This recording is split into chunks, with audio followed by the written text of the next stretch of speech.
Queridos irmãos, as coisas parecem que realmente não estão fáceis. A crise permanece e a cada dia que passa ela se intensifica. Entretanto, eu quero dizer duas coisas para vocês. Primeiro, não está acontecendo nada que não já havia sido previsto nas Escrituras. Isso são profecias que há anos nós temos lido, estudado e pregado e que finalmente muitas delas estão acontecendo. Então, para o cristão estudioso, temente a Deus, fiel, ele não deve entrar em desespero. Ele deve apenas confiar que Deus está no controle e apenas executando aquilo que ele já havia predito na sua palavra. Conforme o final dos tempos vai chegando, os sinais ficam mais evidentes do fim, do retorno do Senhor Jesus e da consumação desses séculos. Um outro problema que eu tenho visto muito grande é a quantidade de pessoas com medo da morte. Sim, a morte é um inimigo muito poderoso e ela causa temor em muitas pessoas. Desde que o homem caiu e que o pecado entrou no mundo, a morte passou a ser comum a todos os homens. A morte física, para aquele que não tem entendimento da eternidade, para aquele que não conhece os aspectos do Evangelho, ela é apenas deixar esta existência. As pessoas estão com esse temor de deixar essa existência. Esta pandemia está trazendo uma das maneiras de levar a vida das pessoas, como existem tantas outras. As pessoas, de uma maneira ou de outra, irão morrer. Nós não somos imortais. Alguns morrerão de velhice, dormindo em seus leitos, outros em acidentes, outro no ato da concepção, no nascimento. Mas esse não é o grande perigo que a humanidade corre. O grande perigo que ela corre é da morte eterna. Portanto, isso deve ser um sinal para nós nos preocuparmos com o estado eterno dessas almas. E nós, a Igreja de Cristo, somos a única instituição que possui de fato a vacina, a cura, o remédio. E esse é o grande risco que a humanidade toda corre. Então a Bíblia diz que todos pecaram e destituídos da glória de Deus estão, e que o salário do pecado é a morte, que por um homem entrou o pecado e pelo pecado a morte, então todos morreram. Jesus disse em Mateus 10, 28 que não devemos temer quem mata o corpo. Não é a morte física o nosso problema, não é a morte física que devemos temer.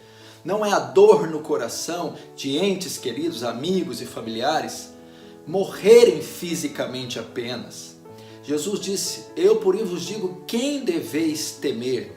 Temei antes aquele que tem poder de enviar tanto o corpo quanto a alma no inferno. Ele está dizendo qual é a morte que deve ser temida. É a morte eterna. Esse deve ser o nosso temor. Não só enchê-los de conforto, palavras bonitas, presentes, ou tentar prolongar de alguma forma a vida deles com recursos naturais e omitir deles o verdadeiro remédio, a verdadeira vacina, que é o Evangelho de Cristo, que é a única coisa que tem poder de livrá-los da morte eterna.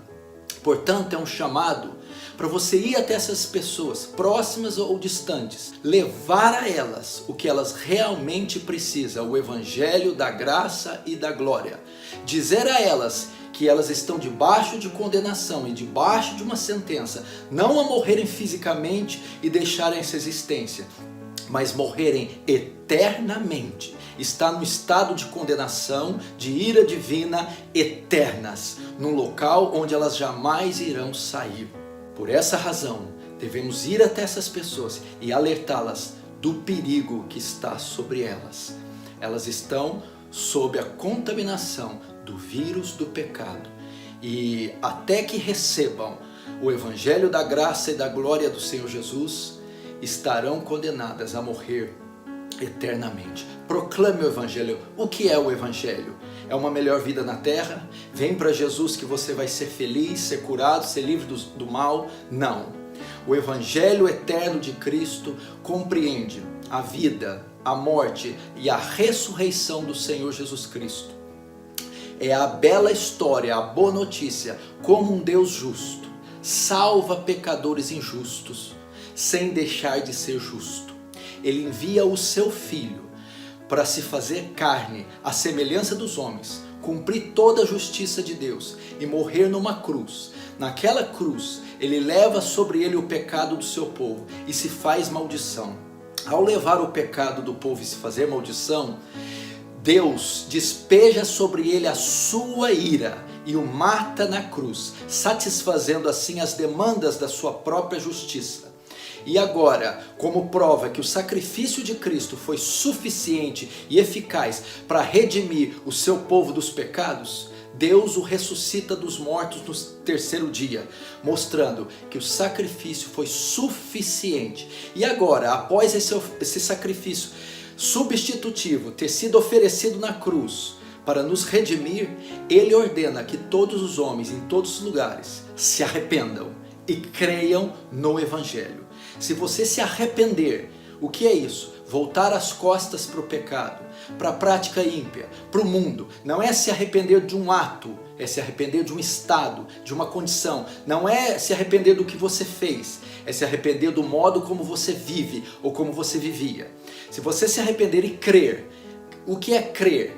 Depositar sua fé em Cristo. Não é aquela fé para obter um pedido de oração, é a confiança depositada nos méritos de Cristo. Essa fé significa olhar para si próprio e dizer: não há nada em mim que possa me garantir o perdão, não há nada em mim que possa garantir a salvação. Eu sou pecador e mereço o justo castigo, mas apoio a minha segurança de salvação no que Cristo fez na cruz, na sua vida, na sua morte, na sua ressurreição, nos méritos de Cristo. E nessa cruz, nessa obra, nesse sacrifício, nesse Cristo, eu lanço minha fé, lanço a minha esperança e nela eu descanso. Se você se arrepender e crer, no tribunal de Cristo, no tribunal do céu, o martelo é batido e você recebe uma sentença favorável. Você é declarado legalmente justo no tribunal de Cristo. Então você é salvo na hora. Passa da morte para a vida. Não entra mais em condenação. Você é justificado dos seus pecados. Tornado, declarado legalmente justo. Você está salvo. Então, para você que me ouve, eu convido a você, se arrependa dos seus pecados, abandone a velha vida e corra para Cristo. Lance-se na cruz de Cristo, se atire naquela cruz, se atire nos méritos de Cristo, nos pés de Cristo e naquela obra salvífica confie para a sua salvação. Se você está me ouvindo e já é salvo, já recebeu, assim como o apóstolo Paulo, você é devedor. Você é devedor daquilo que você recebeu. Se você recebeu o Evangelho, você deve o Evangelho àqueles que ainda não receberam, àqueles que estão à sua volta. Você tem a vacina. É uma vacina que Deus te deu gratuitamente. Este glorioso Evangelho. Então sai agora, através das mídias, do celular, e-mail, fax, telefone, de uma visita, de uma viagem, vai e use todos os meios possíveis. Mostre às pessoas, à luz da lei de Deus, que elas estão contaminadas e elas estão em fase terminal com o vírus do pecado, estão debaixo de juízo, debaixo da ira de Deus, mas que agora você tem a elas o remédio, o antídoto, a vacina, e elas podem tomar. E essa vacina é a exposição fiel, clara, do Evangelho de Cristo. Que Cristo morreu por nós, sendo nós ainda pecadores. Morreu pelos nossos pecados e ressuscitou para a nossa justificação.